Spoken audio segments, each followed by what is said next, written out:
Okay, Ibrahim Mukasage manyagango bulungi atulaba era atuuliriza nkwanirizaako. Assalamu alaikum wa rahmatullahi wa barakatuh. Nkugamba nti olunaku olwaleero tuli n'omukulu owekitiibwa Ronald Mayinja, muyimbi, businessman, father, atenga musajja social activist. True. Obulamu bugamba ki? Obulamu bulamu naye ng'embeera generally. Tewali amanyi kiddako. Tewali amanyi kiddako. Tulinda lukya. Mulinga nkoko ya gundi. Ya mutamiivu. Tewali amanyi kiddako. Kuba leero bakugamba akatale bakaggadde. Taxi tezikola. Emmotoka entono bazireka ne zitambula. Nayo ne bagikujjako. N'otandika okujooginga. Ku luguudo ne bagane ku luguudo tojooginga. Stay home. Stay home ekinaavamu nga tutandika work from home. Which is okay bwe tuba nti tutaasa bulamu, obulamu bwe businga. Naye ensi Katonda yagyeddiza. Obuyinza bwe yabweddiza. Kati amagezi gaffe ag'abantu gayina bwe gatuuse ne gakoma. Nga wekiri baga buli omu sooka otuule wooli tulabe ekiddako. So kati sijja kugamba nti waliwo ategeera ennyo kyakola essaawa eno. Buli omu agezaako bugeza. Gwe nga ggwe obulamu bugamba ky'oli otya? How are you? Oli otya? Omanyi byonna Katonda yasinga okumanya. Wendi tuli awaka, emirimu gyayimirira, mbeerawo era ng'abantu bonna bannayuganda abalala. Ndi mulamu, kyenneebaza Mukama nti ndi mulamu. At least ekyo nkyebaliza Mukama. How do you cope up with the situation? Day one, day in, Monday, Friday, oli waka, tuli waka, teri atambula. Because it is the order of the day munsi yonna. Mbadde mmanyi okuvaako awaka, ne ntambulako ne tujoogingamu ne bannange awo. Tujoogingamu naye nga twewamu ka distance. Naye lwakuba nti ate jo kulembeze yagambye n'ekyo kikolebwe waka kyabulabe. Kati ndowooza okutandika ne leero ngenda kutandika kikolera waka. Naye nga waka okeera ne musaba, bwe mumala okusaba kacaayi bwe kaba kalabise ne munywa ku caayi. Sometimes n'okeera bwemumala okusaba n'ojoogingamu. Mbadde njoogingira nnyo ebweru naye kati njakeera nga kusaba, kujooginga, kunywa ku lwendo lw'amazzi nakuddamu kwetegeka kwebaka. Paka kubanga kyegamba nti tulinga obulamu ababusoma obupya. Edda twagambanga nti vaako awaka ogendeko eyo yiye. Ekyo nga kyetwakola tumanyi. Leero bagamba tova awaka. Kagamba ebintu bikyuse upside down. Kati buno obulamu bwe tulimu tuyiga buyigi. Omulungi atulaba tuli n'omuyimbi Ronald Mayinja. Okuva mu Golden Band ekibiina kikyaliwo? Ekibiina weekiri. Kyensonga lwaki erinnyo kyalijjukira. Omanyi tukonfusinga ebintu bibiri. Tukonfusinga kampani n'abantu. Kampani eyinza okusigala nga weeri. Abantu abamu ne bakola ebirala, kampani ne recruiting abalala. Yes, kampani weeri naye mulimu abayingira, mulimu n'abavaamu. Golden Band ekyaliwo weeri. Mwasembayo ddi okusisinkana? Okutali kwa kugenda ku ntujjo kuyimba naye meeting. Tusinkana almost. Nakuba tetusinkanira ku TV. Naye nga tusinkana. Ffe tusinga okuwuliziganya. Ffe buli kantu akatubaako. Tulinga abantu 10 oba 6. Tulinga around 12 people. Kubirako n'omugaa kati kino kiriko nti kino kiriwo ekiti nti kiriwo ekiti. Nze mbadde n'essagaazi mawulire biki. Naye nga nsobola okubira misaati ne mugamba kino kiriwo ekiti. Nakwera nagayiwa mpulidde kino kituufu kyeki. Ekituufu kiriwo ekiti ne bwekiti. Public gireke na kino kye kituufu. So n'okubira keti n'okubira bano be mukola nti tuli in touch even n'abo abali ebweru. Nze Sekamate agenza amawulire okugamba nti mulwadde forede nga munda tumanyi. Nti kati oli otya nti ndi bwe nti. So we keep in touch.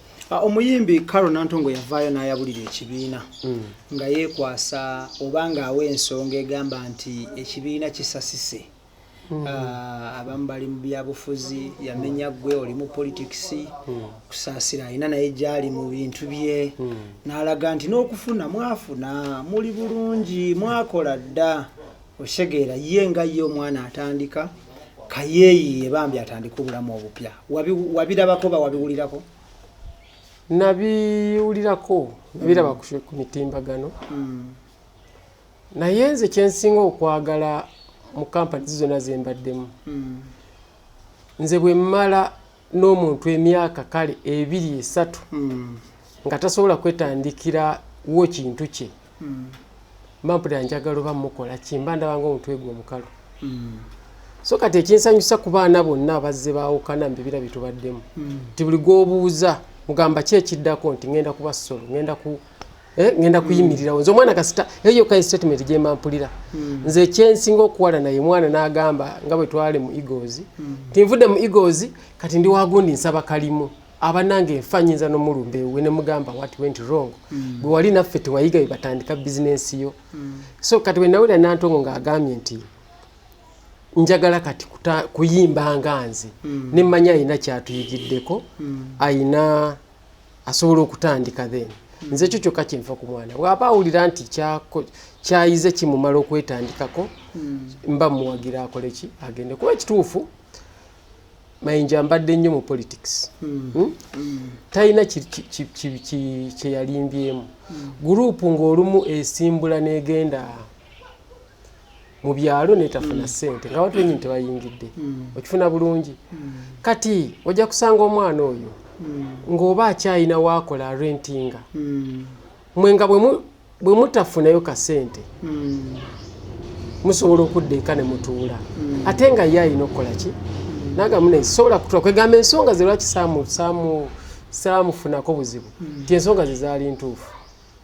So yali mutuufu byonna bye yayogera. Era juzi namukubiddeko namukubidde ku simu awo mweno nga byo yabyogera dda katulira nenga wakano kawala kange kaali kaketandikawo kati stay home etandise ne mubuuza Nantongo olyotya nangamba muzeeyi wendi naye kyakweyiya onze ukyeyiya nti ene simu ye eri ku mobile money nti soko ogule ebyokulya mu mbeera gye tulimu naye naligambye wakitegere naye era gwe nasosokooza nantu waliwo ate badde bakoze okumusingako financially naye kati ye natuse neŋŋamba Nantongo oli otya timuzeeyi wendi naye yakweyiya n'obweyewe luteeri amabaala maggale biki konze naye oyina ebyokulya waka timuzeeyi neeyiya nze nategedde kikitegeeza konze okay gendo okustoke. Thank you.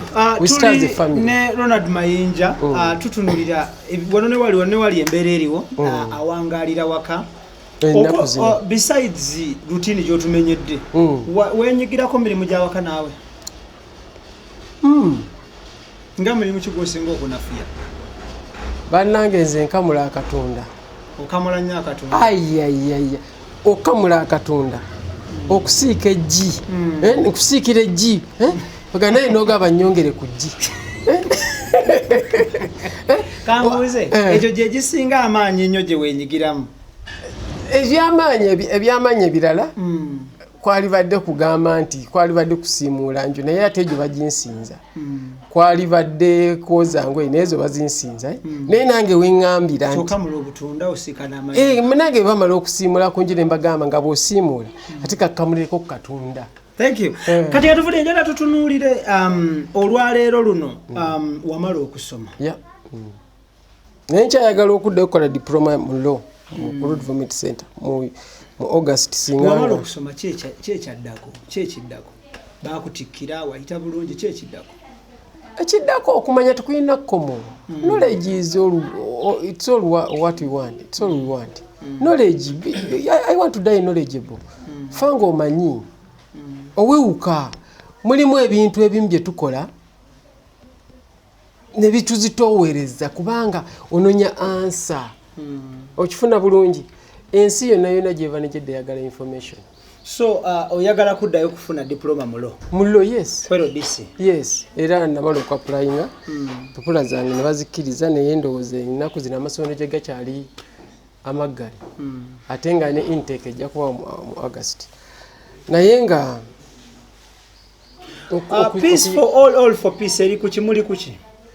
Peace for all for peace. That is my initiative. Nze bwe natunuulira embeera gye tulimu leero okujjako ng'otaddewo emirembe ku lwaffe ffenna tewakyali muntu asobola kukyusa kintu kyonna nga ssekinnoomu ebyo tuba tugezaako okitegera kyegamba leero omusiraamu yeetaaga omukatuliki omukatuliki yeetaaga omukristaayo omukristaayo yeetaaga omulokole owa DP yeetaaga owa NRM yeetaaga owa people power yeetaaga owa FDC bino ebirala bye tugamba nti nkisobola ng'omuntu kinene okusinga buli omu ekyegambo kifuna waliwo emboozi gye tunyumya the only thing kyesisobola kugambirako story I can't feel sorry for saying peace for all for peace essaawa eno nze ideology gye nnina kukyusa Uganda.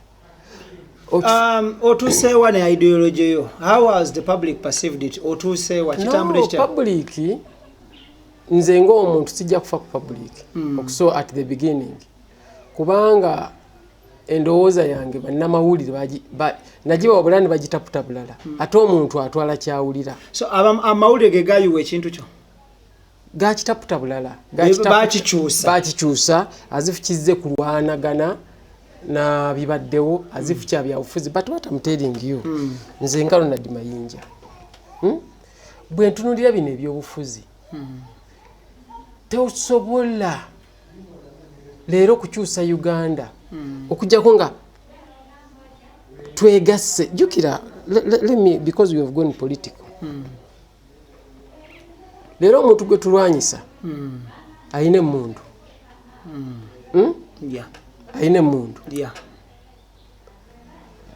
ye yennyini atiira obulamu bwe agamba bwe banzijjako emundu bayinza oginkubisa nze mwennyini kati ayina ogikola ki ogikuuma ogigaanira kaakati bw'aba ayina ogigaanira bw'abanga agenda ogigaanira omuntu bwe baba bamuggyako emundu gw'omugamba give me the gun mpe ki emundu omuntu oyo tomugambisa kifuba kuba asobola okukuba kubanga yagirina ate naye alaba bwemuvaako eyinza omukyukira kati agigaanira either mufe mwenna oba yette okifuna bulungi kati omuntu oyo tumugamba wakati mu bukambwe you create peace for some time you create peace associate change the technique of approach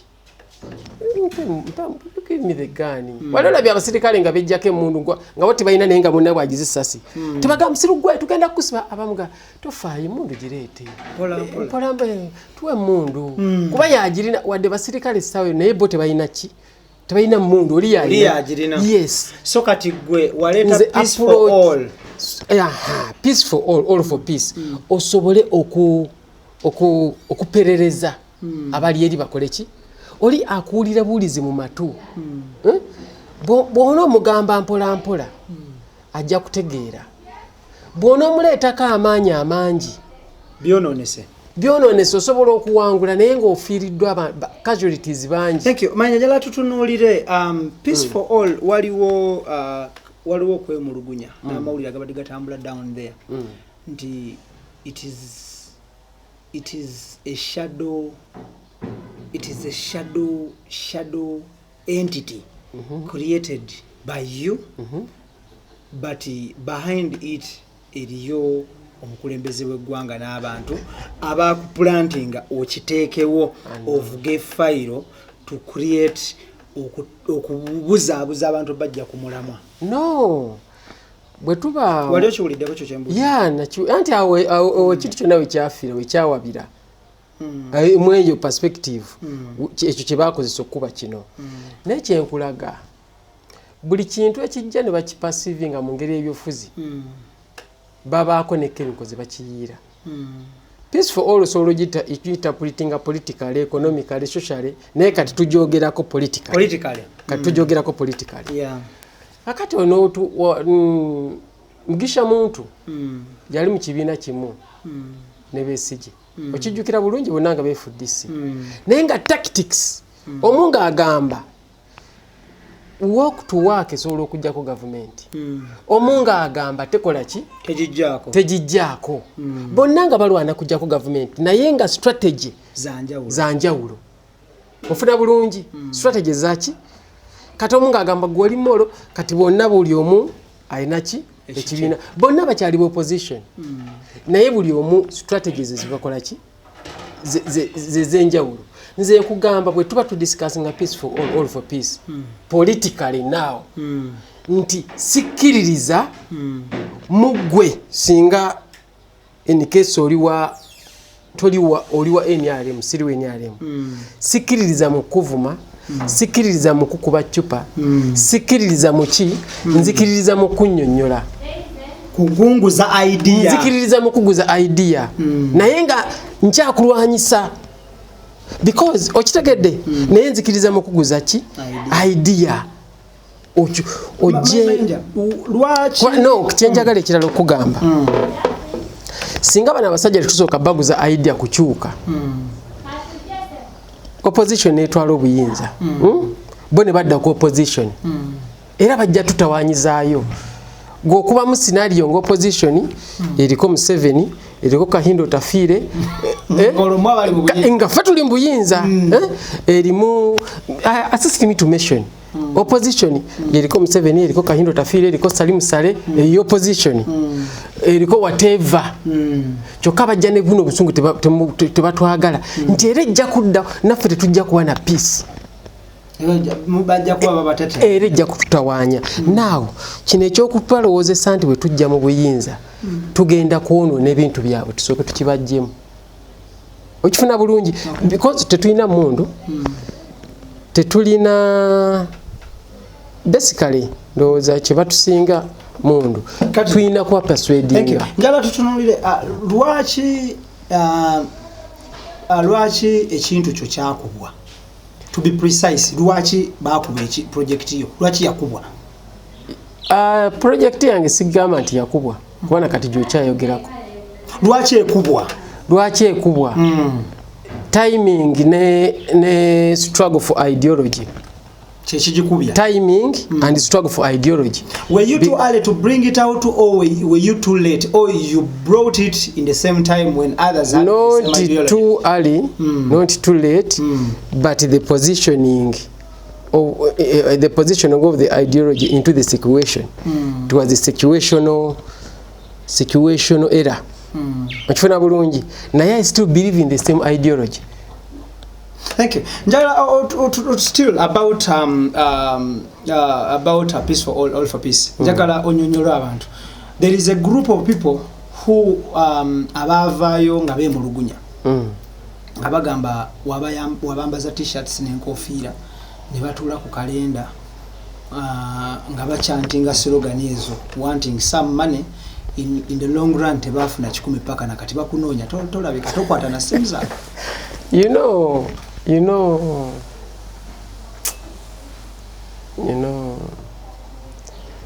abatotegera ku PSM kati byofuzi byebyo nolira bamuteeka wayogera ebintu bye.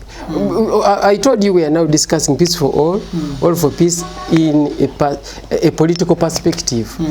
Today tujogera ku political perspective. So kati ezo strategies bakozesa okuba kino kuba kiri. You understand? The strategies bakozesa okola ki kuba kino kuba kiri naye nga peace for all te innocent kifuna bulungi. Abantu abo batuuzibwawo mu tent ku kalenda. How did you get them? Abantu abo baali just around, tebaali na bangi. Ffe kalenda tuba n'abantu bobojjukira lwafuna walina abantu bameka ku olwo nga 30. Where did you get them from? You sell an ideology. Nkugamba nze kenyini na ideology. So people bought the ideology that very day? Yes, not that very day. Nali nagiva mabega. Nze kintu kyena some peace for all kyena akateeka muna some t-shirts. Ndowooza okuyita bannamawulire ate bwe ssaawa na ssente. kuba ekifo kale nakikyali kyabwere bampa kiwe so nga nkyatunda ideology yange abantu abo nagibaguza ne baputinga on t-shirt ne mpita bannamawulire ibula jangu dererere ani kigenda by the way bannamawulire banyambye nnyo nze nakakola gundi activity ya peace for all emu yokka eyo yakanira tebalabanga nga nkoze walala naye wadde nti publishing negatively but the spelling is right. Do you get me? So you matter a lot about the spelling and the name. So kiri ekyokuputinga right kati tusoke tunde erinnya kati musoke mu spelling ngeri right. The spelling is peace for all for peace with equal opportunities. Then maybe bwe muliraba nti fina twetaaga okuleetinga peace tujja kugira nga nkyakongera ku peace for all lero tuli mu saga enoonye ebyokulya n'okunywa oba nalabye emmotoka nga zigenda oba oliwo positioning bw'oba n'emmere baginona okifuna bulungi oba oliwo positioning olina ambulance gavumenti ejja egamba tuwe okifuna bulungi ideology yenkolaga mu peace for all nti kati kyetwetaaga walabye waagaana akawunga nti owa NRM yakampadde oba owa DP yakampadde because okuva we tuli tetwetaaga kwetemamu n'obuyinza busaana kuteesaako kati njaga onyonyole bannayuganda mayinja osubscribing at what political party mu kiseera kino bonna balina ebigendererwa byabwe. I'm confused era we navo gamba we need peace for all buli gwosemberera one more time what political party do you subscribe to?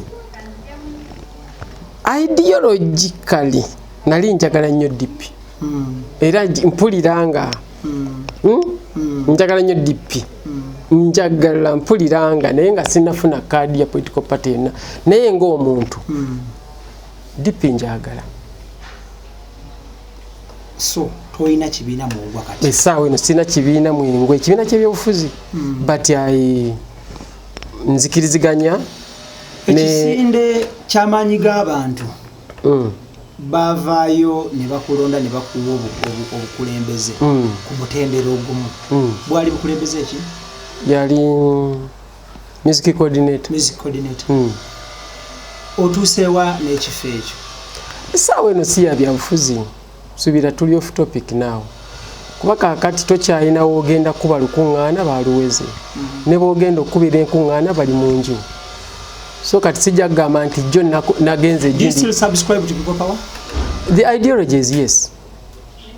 The ideology yes. Ekiiko nga 3-5 emabega ng'eno embeera ya covid tenatuukawo weetabako mu nkiiko mmekeza people power? Like mulimu enkiiko olumu neetaba naye kati music coordinator what lukiiko kimwe nali neetaagibwa nga music coordinator gundi yankubirako nubianli katulinayo lukiiko lwali lugenda kuba magere nga ba music coordinators okusinkana naye ate era newagwawo bino terwasobola kubaawo naye nga of recent nja kugamba ndowooza nsembyeyo simu ya Nubian nga agamba mujje tusinkanemu nga ba coordinator kuba yatutwala mu kintu ekyo. Walabibwako ku social media ne TV ezimu ng'okoleddwako interview nga weemulugunya okunoonya omubaka w'ekyaddondo East mwogeremu naye ng'akubuze. What had gone wrong? Wali omunoonyeza ki?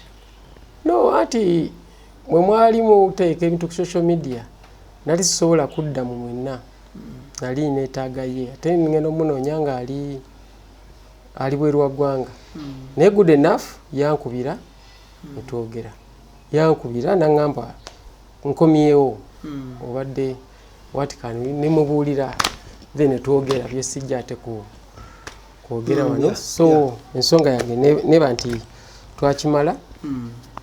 Wasembadde okwogera ne omubaka Robert Kyagulanyi Ssentamu? Kati nga tekugenda kuwera mwezi genda kuwera mu mwezi. Enkolagano yo naye eyimiridde etya ku mugendo gwe muliko? Lwakuba nti ab'amawulire mwagala amawulire and that's how you work but ebyobufuzi tebabikolera ku TV, si byonna tebabikolera ku TV. Kati sensi ya secrecy eba evuddewo. Kyegambo kitegedde? Mpulira. Sensi ya secrecy eba evukoze eki? Eba evuddewo. Eba evuddewo. So sijja kugamba kati mutuusewo kakati ku kino mwakyogerako mutya, kati awo tewaba nsonga lwaki twayogera babiri ku ssimu. Ekyegambo kitegeera tewaba nsonga kuba ne wali okugamba nti mwetaaga okwogera naye. Nalibadde binjagala okwogera mbyogerera ku TV awo. Okifuna naye nagamba njagala ye era good enough. He called. We talked.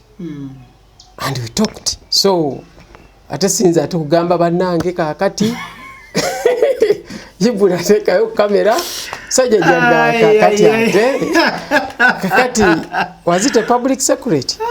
Omulungi atulaba Ibra Kaimu Kasage manya gange era nga nkugamba nti ndi Nowekitiibwa Ronald Mayinja. Is a father, is an entrepreneur, is a businessman, is a bona fide citizen of Uganda, is a social activist, and an upcoming politician. Oh, that game also. So, tulina tuwayawayamu Yeah. is here to answer all the unanswered questions. Mumbere baddewo oku certifying information no refuting allegations. So, obadoga na Ibra. Program eno oba ogiteekayo walirinze embeera mwe tuli tenyuma ku politics. Kuba embeera mwe tuli ya kazigizigi. I know, but you see, twetaaga amawulire operating nga bulabe eddwaliro. Amawulire gakola essaawa 24 liringa ddwaliro. Oh. Yeah, amawulire linga police liringa ddwaliro ssaawa 24 mba mulina okukola. So at the end of the day, to keeping abantu informed because all celebrated. People want to know about you. You get my point. Thank you. Kati njala tutunulire social media of late abadde ku treat nze si bulungi. And if I'm not mistaken, for all the time you've been on earth, okuva lewazali to date, this is the worst period in your lifetime when it comes to social media na mawulire. Yeah. And this your image worst. as well. Yeah. What went wrong? Lwaki okubiddwa nnyo ku social media? Anti kati simanyi, I don't know why waliwo ekikyuso oba people want what. Naye mu nsi tuyina ebintu bibiri. Era tuyina abantu ba mirundi emeka ebiri. Tuyina abantu abalungi. Mu Luzungu kitwanditse good people. Good people. Ne tuba n'abantu abatuufu. Genuine people. Right people. Right and genuine. Right and good people and right what? People. Abalungi n'abatuufu. Era tuyina ekintu ekirungi n'ekituufu. Naye bw'oba oyagala okusucceedinga okuva ku ddaala erimu okudda ku ddala, tokola kirungi, okola kituufu. Yes. Thank you. Kati nze bwe ntunulira abantu ababa boogera, kye boogera kirungi, neze sigobeera kirungi ngobeera kituufu. Kubanga buli kituufu kimaliriza kirungi. Naye si buli kirungi tikifundikira kituufu. You get me? Thank you. Awe njala opposing chechi kukubya. I want you to be precise on camera and tell the public lwaki social media bakukubye nnyo abantu ab'enjawulo. Chechi kukubya just in one line. Chechi kukubiza ku social media kuno. Sikimanyi kyovola bantu abawadde obudde. Do you believe people attack you on social media? I do. Do you see them attacking you? I do. Okay. In particular, bafrontinga kyekyo kikukubisa. Gwe kyowulira kyotamanyi kale. Kyowulira obuulizo bakyolaba. Nze page yange najugula to be happy. Ekinyambye bwe ndaba nga you attack me on social media, I either block you or nawe kuwa amagezi unfollow me. So on average, how many people do you block on a daily? No. Mbasindikira ka message ne mugamba please, if you are annoyed, ojja kunyiga nnyo, you can unfollow me. Okitegedde?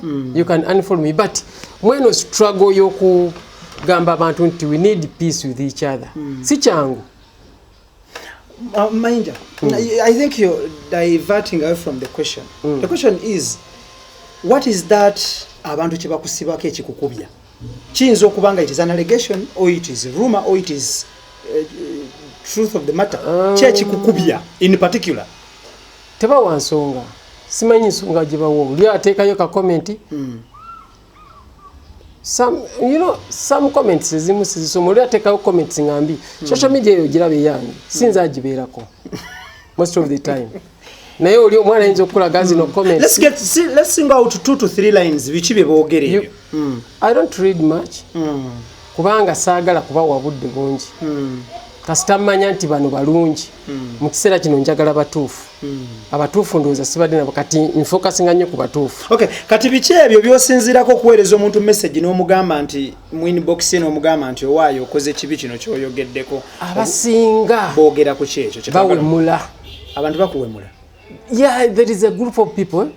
No gamba God, najja nti okumanya omuntu ono. Waliwo yawemula ne mugamba soko yongere owemule ebigambo ndwawo biwulira. Stupid enough n'ayongera. But there must be an kitandikira wabata because ne bwaba n'akalungi bambi akalekenza muno nti like that. Bwaba waliwo group katugambe nti eyina ekirungi kati gwe Ibula. Yes sir. Kati gwe wenkuwa embizi ku swani ya gold ogirya. Sisobola. Okitegedde ulwaki tolyange swani ya gold? Kubanga sirya. Because your integrity doesn't. Yeah. Kati saagala kumanya.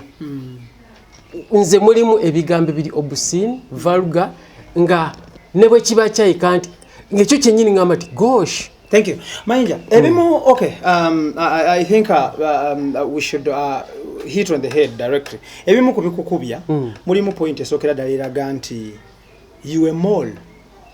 Have you ever had people calling you a mole? Wale chiwuliddeko bosose chiwulira kunze. Kuchi, why a mole? A political mole. Why? Nti oli double sided, oli nyeeno neeno. Wale chiwuliddeko? No, chenjagala okugamba. No, soke tujja point. Wale chiwuliddeko because sagala ndete kyotawulirangako. Ekyo sikiwulirangako. Tokiwulirako nti oli double sided. But for you angabera mu bantu, I can listen to you. Point esokera dale eraga nti you went to Chisozi ewa President Museveni ku faamu ye n'omusisinkana. With you, you went with some other people. Betujja okuleka because kati tetuli mu discussing people. Ne mutuuka eyo ne mwogera ne president n'atakuwa ssente ku olwo ne zijja luvannyuma n'omuli n'emmotoka ey'ekika kya eyitibwa Mpenkoni ennaku zino eyogerwako nti togivuga era togirina wabula wagitunze oba wagitunda ku payini waggulu eyo n'ogiguza omwami gwe tutajja kwatuukiriza mannya. Tutandikira awo. Wonna kati noonya gwe woosalirwa. Noonya, I mean, oyo byonna kati noonya gwe anyiza woosalirwa. Lwaki nnuma? Because singa omuntu aba yatunda political capital we. I know. Oh, you understand? Yache yetandikira yakitu. Kati noonya gwe woosalirwa. Kati noonya gwe nkunyigiririza. You understand? I get your point. Kyovola abantu nze simanyi nsonga yaabwe. Because I've seen people crossing from from NRM to FDC to NRM, FDC to DP. Sinalaba bawemula. Kati mbuuza gwe yagenda ekisozi yagendera mu motoka yo n'avuga amafuta go. Yakujjako akaluluko n'akawaago otayagala. I get your point. Yajjako ewuwo n'akugamba nti ogwoyagala tomuwa. Okitegera? Kubanze Gomba iwaffe. Nze gye banzaala. Ekisozi Mpenja Gomba district. Ekisozi omwogera kiringana ku kyalo bakuza n'ogamba okutwazanyiranga. Sina kawabeeyo ekisozi gye bagamba. Nze sirabayo nga kisozi. Ndabayo kuba wali wakiwanuka lanchazi nga tugenda eno tulya n'amapeera. Kulidde gy'ozaliddwa. Obuzibu bubaawo okuva agendayo. Kati bwe ŋŋendayo kale ŋŋenzeeyo gw'osalirwawa. njagala omanyi lwaki no balaga no bino ebintu njagala tubijjemu okwemamaaza nze eriyo politics gwe sikkaanya naye politics w'okuvuma ow'obukyayi simanyi okugamba okunyigiriza tukwata Museveni mu ngalo that is rubbish to me eyo ideology sijikola ki actually it's old fashioned kati nze ne bwekuba kusinkana Museveni I do okifuna bulungi that is me nze bwonguza eri ideology tosanga ono musezi ono akola ki paka ddi nze eyo ideology sigikozesa okifuna bulungi naye bwoba ogikozesa I respect you because gwe kyosazeewo era sikuvuma era nange sisobola kugamba munnange nze nkwata omukulembeze w'eggwanga mu ngalo abatamukutteemu muli basiru bwe baba bamukwatamu tebabavuma mwe abatamukwatamu lwaki muva bamukwatamu you understand kati Mayinja osinkanye Museveni Mayinja okoze whatever gwe kiki enkukoze you understand I get your point kati nze bwe tuba tuleeta revolution enkyukakyuka tekisooka kutegerekeka naye ono politics w'obukyayi politics w'enjawukana ow'ekyana ekito oli takulimbanga nti eri opposition atalabanga ku Museveni okakasa kiddemu on camera teri opposition atalabanga ku Museveni mu ggwanga Uganda kyongereko mu ggwanga Uganda either osobola okwanga amusanka kulumbe okifuna bulungi because the head of state oba wamusanga ewuwe kigambo kitegeera kati bino byakwesiruwaza ate nze sisobola kukkiriza kuvugibwa nga muntu musirusiru okifuna bulungi toyagala kukwata idol nze sirowooza bwenti nze Ibula oli musiraamu ndi mukatuli ndi mukristaayo protestant funa bulungi ebyo ebyeddamu abasiraamu balwana n'abakatuliki byadda ogomulembe gwayita twatuuka ntukkiriza nti Ibula musiraamu ye Ibula ono ye Ronald but they can talk kati politically bwe tubanga tukyali basirusiru they should take away their votes that's nonsense and rubbish to me ideology yange nkugamba do you need peace for all for peace yes nze nina mukyala wange musiraamu yakulira mu family ki musiraamu ekyokubiri kankongereko munyarwanda bafuna bulungi I get your point ne tutuula waka nangamba munne eno Qur'an igamba bweti nawe n'omugamba Bible ekola ki tulina n'abaana I know that is very naye ffe twakula ewaffe waka nga ne bamaama baffe batugamba omunyonali mubi omusiraamu mubi ogwo mulembe gwayita kati nze nkyali mu ebyo kati kisigadde mu politics ate nze nga Ronald Mayinja omusajja yagende Makerere University ku kasozi kababangufu nenyingira mu upper lecture room 2 tugendera mu upper lecture theater I get your point lecture room 2 ne Dr. Simba nasomesa politics sisobola kulowooza bwento omuntu akyalowooza bwati bamulimba ogenda kulaba gye tugenda enensi weetuuse ogenda kusanga ko opposition ne NRM nani nga batudde nga babuuza ki ekiddako nga bali wamu beebuuza tuddawa Mayinja wale emmotoka ambulance bweba nti Besigye yagirina Museveni asala amalala n'agino nayo n'agamba eyamba abantu yes si banna NRM naye bannansi I get your point kati nze sisobola Ronald Mayinja kubeera mu politics wa kisirusiru era I cannot nze ng'ogyeko bino ebyokweraga mu bantu ebyokweraga mu bantu mbutusanyuse tukole ekirungi so se ekituufu nze sirabangayo buzibu buli wakati w'omuntu w'opposition kunyumya nawa NRM munze nga Mayinja abantu ebimu ku bisinga okukubya bagamba walya okulya kyeki bone bafiirwa ki that is silly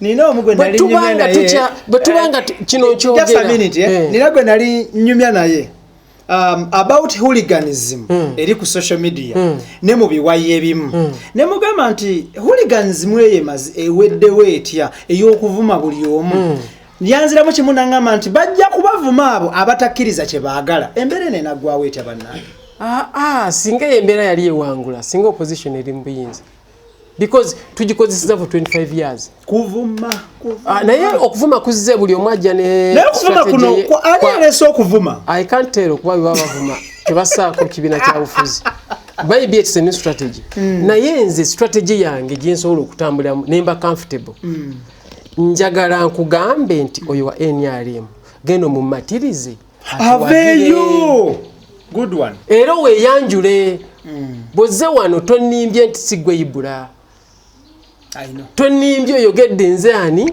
nze Ibura ndi musiraamu nze nsanze abasiraamu bangi tebanva makofi tulina manager waffe Kavuma musajja Musa Kavuma Katie naye mulimu lwakuba akamanaggane lwaki tosiramuka bulungi lwaki tosiramuka gomanye ebirungi ebiri mu Allah naye tetwakukanangako kati Mayinja abantu bano abakukuba ku social media ogenda bakola otya sina kyengenda bakola bakukuba paka embere genda babuulira embeera yakubabuulira yes waliwo omwami omu mwerabira erinnya ategeka ebivulu yagamba alina obukakafu nti walya yakulaba n'okulaba era alina ne bwino mwerabidde omwami oyo atambula ne Abitex mwerabidde erinnya lye waliwo omuvubuka atambula ne Abitex mwerabidde erinnya lye I don't know the name basimmanyi atambula nnyo ne Abitex yavaayo n'akakasa nti amanyi nti walya I'm forgetting the name bamuyitaani Idris bamuyita Bajjo yeah I think ye Bajjo kati ayina balaga bukakafu bwe yes kuba kati nze sigenda kugenda na muntu ye abaterawo bukakafu ne babukompeya ye gwe njogerako yo omumanyi omwami oyo yo nali mulabyeko mumanyi tubeera makinde naye naye siyingira mulimu gwa muntu era bwe tusinkana mubuliza mu perspective wali owuliddeko byenjogera bino ng'agamba nti walya tunyumya kati ne bwe mukubira n'essimu tunyumya nze Ibura otuula ku programu oba n'ogamba Mayinja ayiwaki of recent nabadde nda program sajja oyo omutima mubi kakati tayaga Joseph azimbe enju tayagala munazimbe but atetukate tulimu kunyumya tetukoze program eddako n'ekiri recent naligambye Ibura watudde ku TV n'ogamba Mayinja mubi nnyo kati naye nsubire program eno yegenda okudda kweti mbekiri si yegenda okudda kweti onsanze n'obusungu kati ye politics gyenjagala that's political maturity njagala why do people call you stingy acha ntu bagamba nti oli mukono gamba anti kakati cyo wali okyoliddeko ekyo nzira kubanga gwe nsubira nti ova mu bantu naye omuntu ayinza okulowooza nti gundi tagaba ssente kuba toziwadde ye yes kati oba okugaba kulimu omukisa gaba ogufune gwagamba nti okugaba kulimu ogufune togwagala mukisa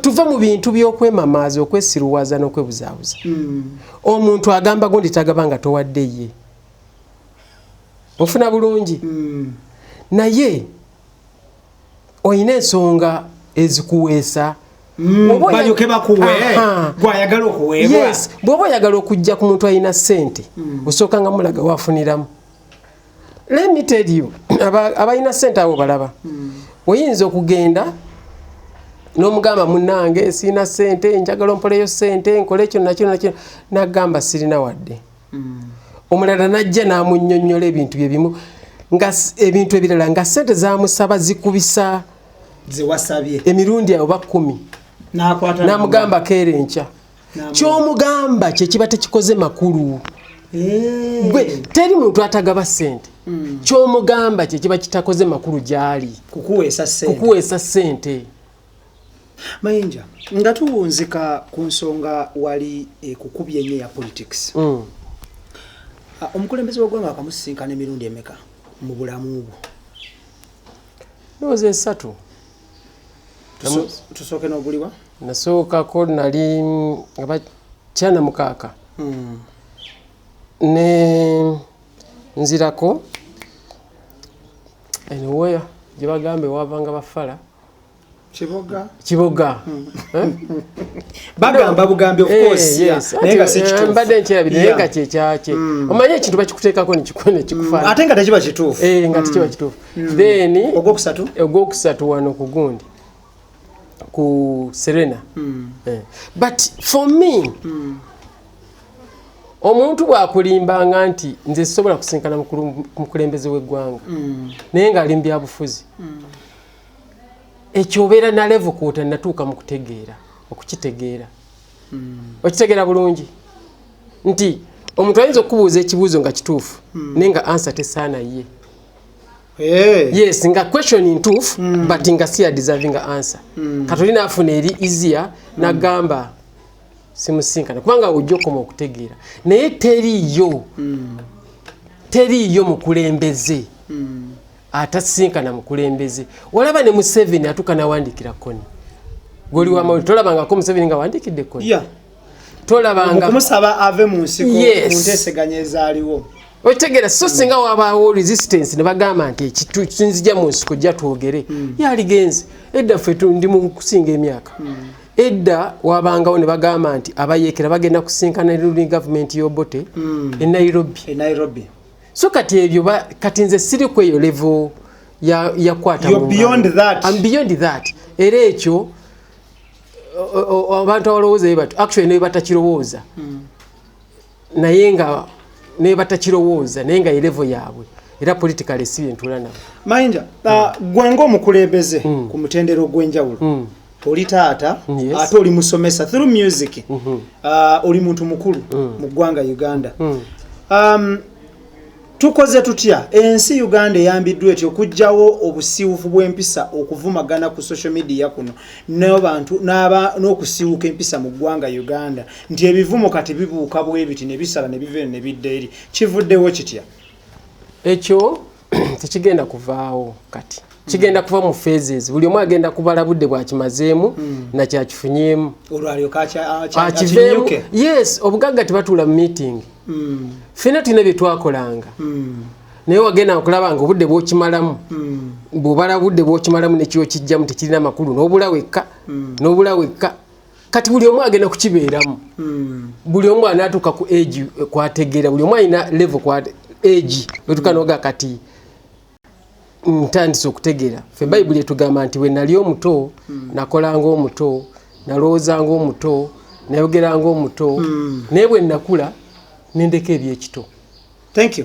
Akatalekeka nga tuwunzika Uganda yeetaaga oli opposition akkiririza mu mirembe si mu ntalo era nzikiriza nti ekisobola okujja ng'olina bye weenoonyeza ekisobola okutereeza Uganda bantu bano okujjawo ekyo mbuono tasinkana ono ekyo kya bulimba kubanga tebasinkana kakati omulungi alaba yali agadde okumanya okkiririza mu kalulu ka 2021 opposition okusimbawo candidate omu avuganye ne president ali mu buyinza owekitiibwa Yoweri Kaguta Museveni bwe babanga bategeeza kutwala buyinza ekyo kyekituufu candidate omu ekyo kyekisobola okutwala obuyinza we baba tebategeeza kutwala buyinza nga buli omu alina kaagira balina kweyawula okifuna bulungi bw'oliraba nga basimbyewo candidate omu ng'omanya kituufu bategeeza kutwala buyinza newe banaawera abangi baba kulimba kubanga opposition nga mwagala okutwala obuyinza muyina okusimbawo omu ate muyina n'okuperereza kuba n'aba NRM abamu ne babeegattako okuperereza tolina muvuma olina omunnyonnyola ebirungi by'okola ki. So you support a single candidate if you are to take power naye bwe tuba nti ono agenda kwesimbawo nono yesimbewo that is rubbish time wastage kati omuntu nga nze Ronald Mayinja a son of David you can't tell me that rubbish eyokubeera ne bakandidate abangi n'ongamba tugenda kutwala buyinza oyagala kukubisa abaana b'abanno magulu oyagala kuteekisa abaana mu makomera kubanga yoreda asigaza ekitole mwene mwawula kino. You cannot. Who is the best candidate to tasso President Museveni 2021 to you? Ati kugambye to me nagambye tulina abantu babiri omulungi n'omutuufu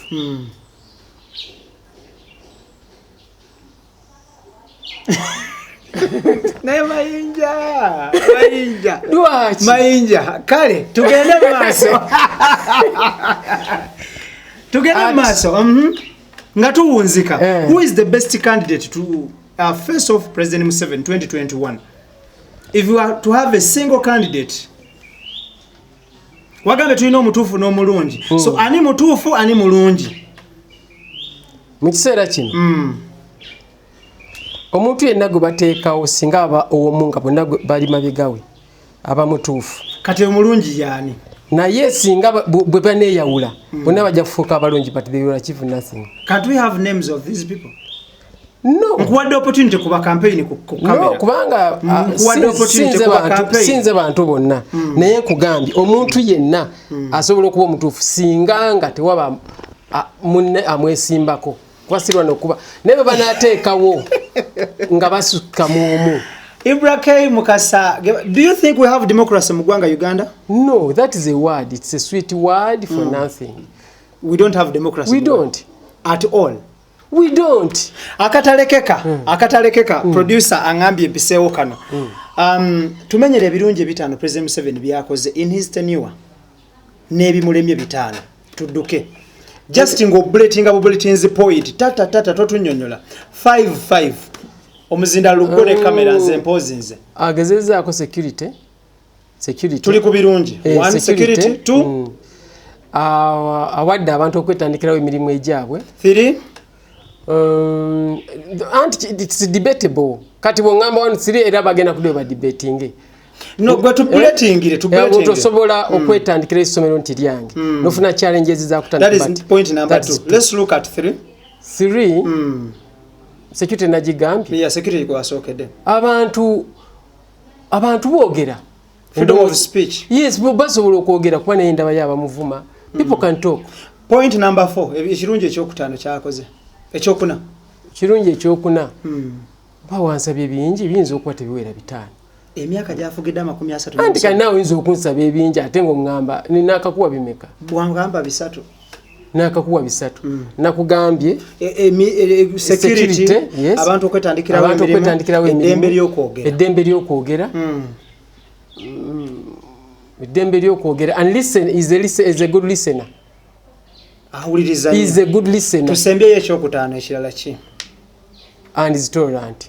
Kyekyokuttaano awuliriza ate mugumiikiriza ate agumiikiriza abalala. Ebimulemye ebitaano mu tenure ye ebimulemye ebitaano ndowooza kubadde kulowooza ku nfuna y'Abannayuganda. Tagifuddeeko enfuna yaabwe nga bo nga tuvudde ku kubawo okwogera naye enfuna akonsawo emulemeredde ekyo kimu. Ekyokubiri enguzi corruption. Number 3 emulemeredde okwadoptinga new technology ng'ensi endala bwe ziri alemedde nnyo ku nkola enkadde. Number 4 ezo 3 ebimulemye kati tekyembadde ngenda ng'owammanta biwammanta tagwadro no ate oŋŋambye anti nina okulowooza oyinza kuba gwe bimulemye enguudo ze bazikola naye bakola gadibengalye bakola birungi tebakola bituufu. Ekyokutaano bwe oyinayo oba toyina sikalabba njagala mu balancing abiweza. Ekyokutaano ekimulemye ndowooza n'okulaga bannayuganda ani ayinza gwaguluminze kuba badde mukulembeze mulungi. Succession plan ekyo kyamulemye. Ibrahim Mukasa gemanya gange omulungi alabe no gyesinzira okubanga obadde otulaba nkweyanza nnyo n'enkwebaza n'enkugamba nti thank you so much omulimu gw'okola gwa ttendo. Tubeera n'abaami bano ne tuwaya nabo from the horse's mouth ne yeeyogerera ebigambo bye. We are beyond that level of concocting stories or statements about such people. Tubanoonya wadde embeera yaabwe erinde ya COVID, people locked up in their homes. Tutinatina wetuba tusobodde ne tutuuka ne tubafuna ne batanya ku nsonga. Embeera badde nene nnyo nga abantu bakuba Ronald Mayinja on social media. Era nga twasembayo kubeera naye Makerere luwatikkirwa tuzzeemu kulabagana lwaleero natanya ku nsonga ezo zibadde zimukubya wano ne wali. Hopefully obitegedde atategedde nkusaba kireke nga bw'okirabye then akitegedde genda ne kyotegedde bwe tutyo tutambulirawo because ensi enedduka nnyo eyinza otuleka bwe tuba tetwegendereza. Nebaza team gyenkola nayo Idris Lukwago, Tony Senabuli, Daniel Mugwa ne Kiza Clement webale nnyo. Njala kwebaza Ronald Mayinja okutukyaza kwewakaawo wano. Wayawayamu mwebale kumpa kadde webale kuzimba lubiri oyina ennyumba ebyo bijje mu kamera kino kibayita olubiri emyaka gyoyimbidde kino kitegerekeka no kitegerekeka mayinja kakati omanyi yeah because at the end of the day we give credit where due we appreciate ekyo mukitekene mu politics we give credit where due this is a beautiful mansion we bali kusimba ono si mwami wa muluka si mwami wa saza is just a mere musician kati bino byenjagala tuleme kulimba baana bituteeka mu byobufuzi over 20 years yeah over 20 years nanga ndi opposition how come nti nze nzimbye ngeri obannanga batanazimba naye bw'obayita nti mujje mbabuulire ekyama ate omulala ayongera babuzaabuza waliwo ababuzaabuza omuvubuka oyo abuzaabuza abantu oyo simanyi bwe tugenda mukola nze simanyi muvubuka gw'ogamba kyegamba nti nze mba njagala nkubuulira amazima nze kyova olaba n'abawala bange bannantongo baani bw'agamba ntandise yes naye sijjayo liiso nakutu nsigala mugamba kati kalo otandise naye kitambula kitya naye omuntu omugamba ekkubo ly'okuvuma oli ekkubo ly'okukuba ejjinja nze Ibula obeera ku puroguramu bwe kiba kitegeeza mayinja mukuba faya nkube kyovala basibagana bwe kiba kitegeeza naye ate nina okusigaza omukwano gomba okyalina enteekateeka zigenda egomba zikyaliko ku ticket ki DP people power setaga ticket netaga ideology thank you sabantu begomba mulabiranga dala gomba east Museveni bwe yajja okutufuga yajja ku ticket ki sijjukira waike no yajja buzinga muntu yajjanga muyekera nze saagala kumanya okay Idris Lukwago Daniel Mugoya Tone Senabulya mubere bulungi ne Kiza Clement mbagamba nti muli bakabya aba subscribing tuongera ku subscribing tuyina jukira kye nabagamba kye tugoba tuyina kye tugoba kye twagala okutuuka ko betu subscribing tuwere Ibrahim Kasage manya gange assalamu alaikum bere bulungi mweraba